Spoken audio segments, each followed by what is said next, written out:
कल तक police station में जिंदा लोग इंसाफ मांगने आते थे, लेकिन आज नालासोपारा में कुछ ऐसा हुआ जिसने सिस्टम की नींद उड़ा दी। एक एम्बुलेंस जिसमें एक लाश थी, वो अपने घर नहीं गई, वो शमशान नहीं गई, वो सीधे पहुंची पुलिस स्टेशन और सवाल पूछने लगी, मेरे कातिलों को सजा कब मिलेगी। ये कहानी है शादाब की, जिस पर 25 दिन पहले जानलेवा हमला हुआ और 25 दिन तक जिंदगी से लड़ने के बाद वो हार गया।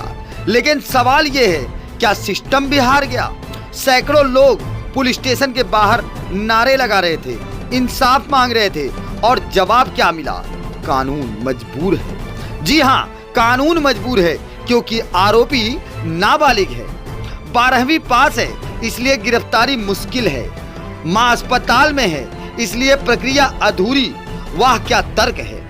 मतलब अगर आप नाबालिग हो तो कानून आपको छू भी नहीं सकता, और अगर कोई मर जाए तो बस केस 307 से 302 में बदल दो और लोगों से कह दो खुश हो जाइए।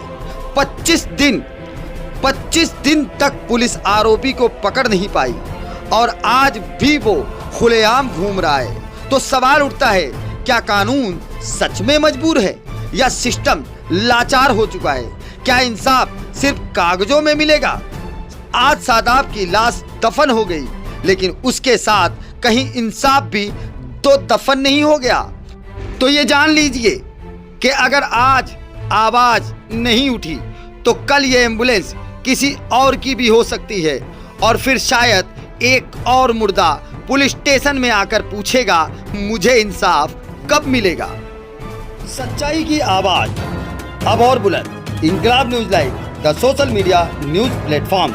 हर मुद्दे पर सीधी बात, बिना डर बिना दबाव। इंकलाब। हम आपकी भावनाओं को समझते हैं। जो आपके साथ में, इनके साथ में हुआ है, इनका एक बच्चा, उनकी आज जान गई है। जो घटना हुई है सब आपको मालूम है, और पुलिस प्रशासन में घटना जिस दिन हुई है उस दिन ही तुरंत एक्शन लेके वो सब एविडेंसेस हमने कलेक्ट किए हैं।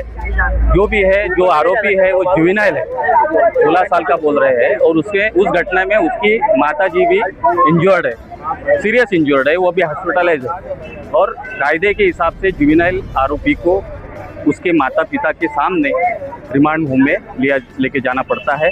इसकी वजह से हम रुके। हमने ये सब उसके पिताजी भी पीआई साहब के सामने थे, हमने इसमें चर्चा की है।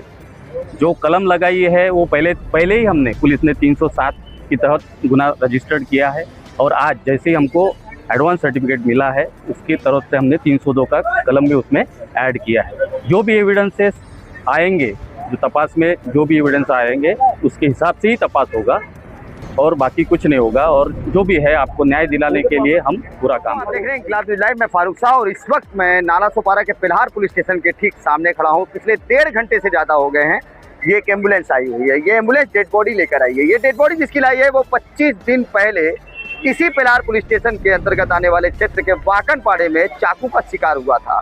चाकूबाजी के घटना में 3 सगे भाइयों को चाकू लगी थी। साथ में आरोपी जिसके द्वारा चाकू का आरोप लगाया गया, जिसने मारा है, उसकी माता भी उसमें घायल हुई थी। इस घटना के बाद सुबह सबसे पहली खबर मेट्रो सिटी समाचार पे आई, जिसने निष्पक्ष खबर दिखाते हुए बताया कि आपसी विवाद को लेकर के, रंजिश को लेकर के चाकूबाजी की घटना प्रकाश में आई है। इसके कुछ देर बाद, यानी 3 से 4 घंटे के बाद, सोशल मीडिया पर खबरें डिस्ट्रीब्यूट होने लगी, अलग अलग चलने लगी। हर खबरों का अलग अलग रूप आने लगा। कई खबरों में यह बताया गया कि लड़कीबाजी का मामला था, जिसको लेकर के ऐसा मामला प्रकाश में आया। लेकिन कहीं कहीं खबर यह भी चलने लगा कि मस्जिद से बुला करके लोगों को और ढेर सारी भीड़ इकट्ठा करके हमला किया गया। ऐसे खबरें परोसी जाने लगी कि मामला बिल्कुल धार्मिक उन्माद जैसा हो गया। फिर इसके बाद पुलिस ने मामले को संज्ञान में लिया, लेकिन इस दौरान ये 3 भाई और आरोपी की माँ हॉस्पिटल में एडमिट रहे। पुलिस का काम था जांच पड़ताल करना। जिन जिन बिंदुओं पर मीडिया ने सवाल उठाए थे, क्या उन बिंदुओं पर पुलिस ने जांच पड़ताल की?